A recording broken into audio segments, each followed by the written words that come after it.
Spoštovani jubilanti, tudi tisti, ki ste tukaj zbrani, pa ne skupaj z možem ali ženo zaradi bolezni, pa imate lahko prav v tem letu okrog jubilej, obletnico sklenitve zakonske zveze. Tudi v takih okoliščinah je prav, da se človek zahvali za skupni začetek in pot življenja. Prisluhnil sem prav temu psalmu med prvim in drugim berilom, ki so ga zapeli naš kvartet na koru, ki danes glasuje v naši župniji. In tukaj sledimo tej molitvi, kjer je resnična ljubezen, tam sam Bog prebiva. Zamislil sem se, je lahko neresnična ljubezen. Je lahko ljubezen neresnična.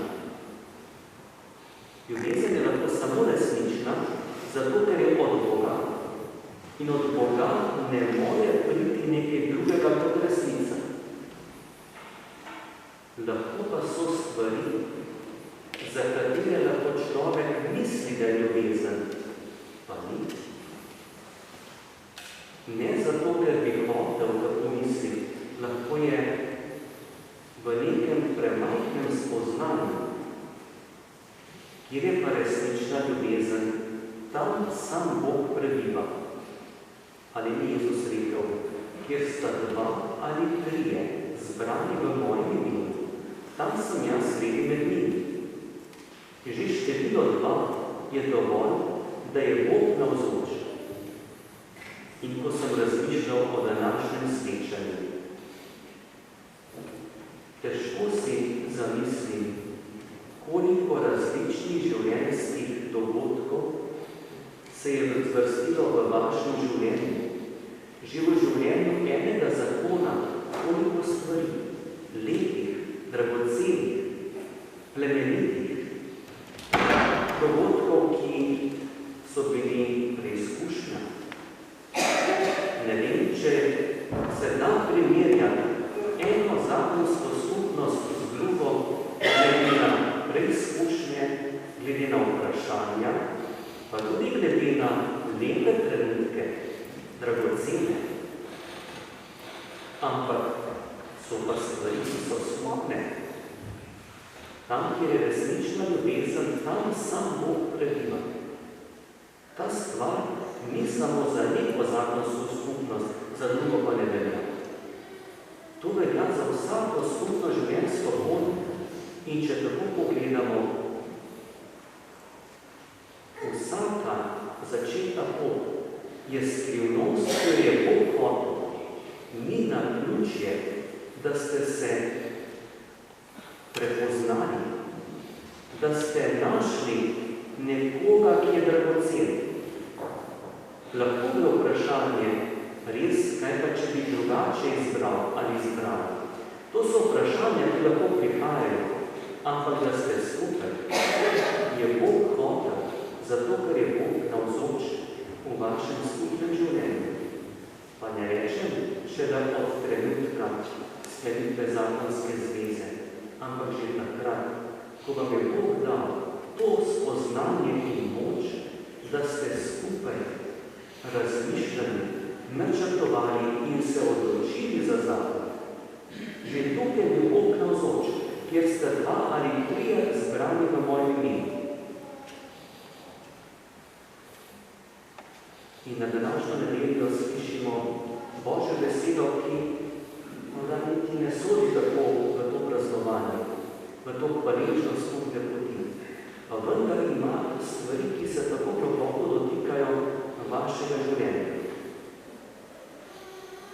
Prvo berilo pa začetek evangelija sta kar precej sorodna. Prerokovanje 70 starešin. Tukaj pa nek človek, ki v Jezusovem imenu izganja hude duhove, pa sploh ne hodi z Jezusom, kot nek prerok. In tam je nekdo branil tista 2 moža posebej sta, ne smeta prerokovati. Ta človek ne sme izganjati hude duhove, ker ne hodi bo kaj narobe. Oba sta branila, prvi Mojzesa, tudi celo Jezusa brani, da ne bi prišlo do kakšne škode. Ampak, ko sem razmišljal, prerokovati.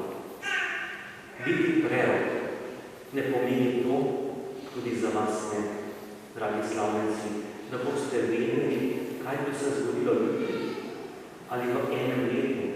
To ni prerokovanje. Za jutri. Od nihče od vas ne zahteva, da boste vedeli prihodnosti. Če bi to bilo, bi bili jasnovidci. Ampak temu človek ni poklican. Poklican pa je, da smo preroki. Ker Mojzes pravi, da bi vse ljudstvo prerokovalo. Pa so samo 70 mož, pa še to za nekaj časa. Kaj je to biti prerok? Prerok je tisti človek, ki spozna v življenju, kaj je resnica. Resnična ljubezen. Prerok je tisti, ki ve, kaj je dobro. Prerok je tisti, ki se odloči za dobro. Ni potrebno, da je prerok star človek, ali ni lahko prerok nek otrok, ki začenja morda prvi razred osnovne šole, ampak čuti, da je prav, da je dober in prijazen s sošolcem, da pomaga sošolniku, da lepo pozdravi učiteljico. Prepozna. Poglejte, pri 7 letih lahko otrok prepozna preroškega duha. Vse ne vede to preroški duh, ampak ga živi. Kako lahko otrok prepozna tega preroškega duha, plemenitnega življenja v otroštvu, če nima morda v sebi tudi preroka, te pa lahko oče ali mama, ki svojo besedo, svojim načinom življenja odkrivata otroku to, kar je lepo, resnično, plemenito.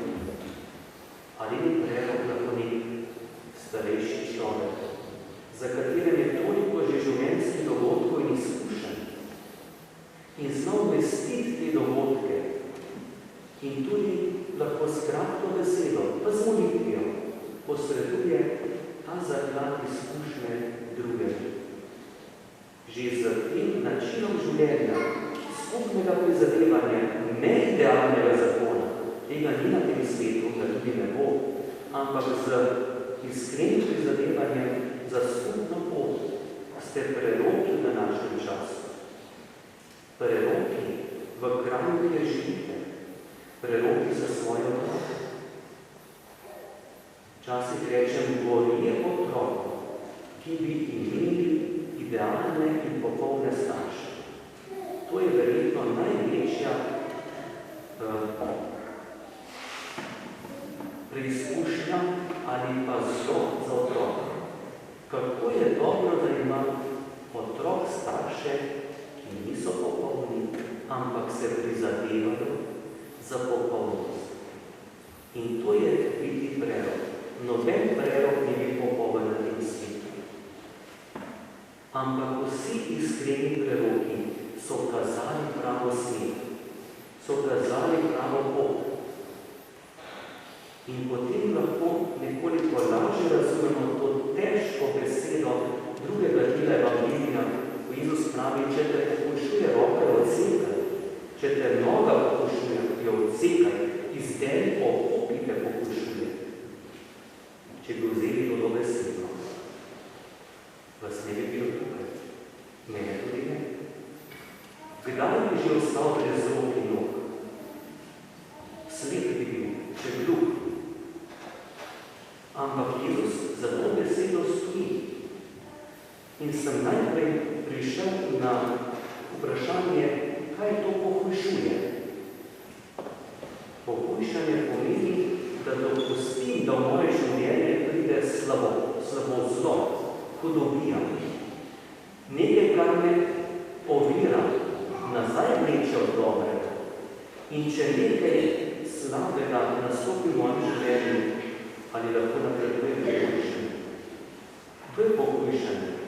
Če me moja roka z rokami delamo, ustvarjamo, oblikujemo življenje, če je v našem skupnem delu, v družini, v zakonu nekaj, kar ne bremeni, uničuje, lahko tudi drugega, je potrebno odsekati od strani, pa ni lahko. Lahko mi je tako prijetno, rekel po domače mi paše, in če to odstranim, mi ni všeč, ker bo treba drugače začeti. Ampak že delam 40 let tako, kako naj to spremenim? Ampak, če tega ne gre stran, tudi življenje prihaja, ker tam, kjer je resnična ljubezen, tam, kjer je resnica, tam Bog prebiva. Noga, vemo, da človek noge potrebuje za hojo, za pot, za napredovanje. To je tako lepa prispodoba za našo življenjsko usmeritev, življenjsko pot, da lahko gremo naprej. Če začutimo, prepoznamo kot preroki oviro, ni kava smer, ni dobro, to bo povzročilo še hujše zlo. A imam toliko moči, da prekinem, odrežem, presekam, da grem na tisto smer, ki pelje v življenje, k resnici, v resnično ljubezen. Oko ponavadi gleda, ušesa poslušajo, nos vonja. To so stvari, ki ne primemo. Čez roko primem, čez nogo stopim, z očesom pogledam. Ali ni to lahko duhovni pogled, razmišljanje, to, kar začutim pri sebi. In če v tem čutenju, oblikovanju odnosa do nekoga, začutim oviro, ki stvar razdvaja, trga stran, potem res potrebujem preroškega duha, da skušam iskati tisto, kar je resnično. Kako so zapeli pevci, kjer je resnična ljubezen, tam sam Bog prebiva. In vam iskreno želim, dragi jubilantje, pa tudi drugi zakonci, da bi vsak dan prosili z molitvijo, naj bo Bog navzoč v vašem skupnem življenju. Bolj ko spustimo Boga k sebi, več bomo dobili. Bog nam nič ne jemlje, ampak nam daje. Prosite zase, da bi bili dobri preroki. Prosite za drugega, da bi bili tudi drugi plemeniti ob vas. Še posebej ne bo molitev za tiste, ki so vam zaupali, vaši najbližji. In v tem lahko izpolnjujemo že to staro zavestno Božjo besedo, ko bi vse ljudstvo prerakovalo. In da bi vsi na tej poti k resnični ljubezni. Zato še prej bomo molili vero. Bomo prosili za blagoslov. Bog je tisti, ki nam hoče dati blagoslov. Zato odprimo svoje srca v tej zavesti, da je Bog z nami. Tudi v tistih trenutkih, ko morda ne čutimo tako močno povezanost, Bog nas ne zapušča. Naše čutenje morda kdaj nekoliko odmakne. Zato naj bo ta molitev za blagoslov vas, ki letos praznujete okrogli jubilej zakonske zveze, kot tista molitev, naj vsak dan Bog daje to, kar vidva potrebuje. V tem času in v tem trenutku in v tem imamo tudi odprtost, pa Bog nakloni tudi tisto, kar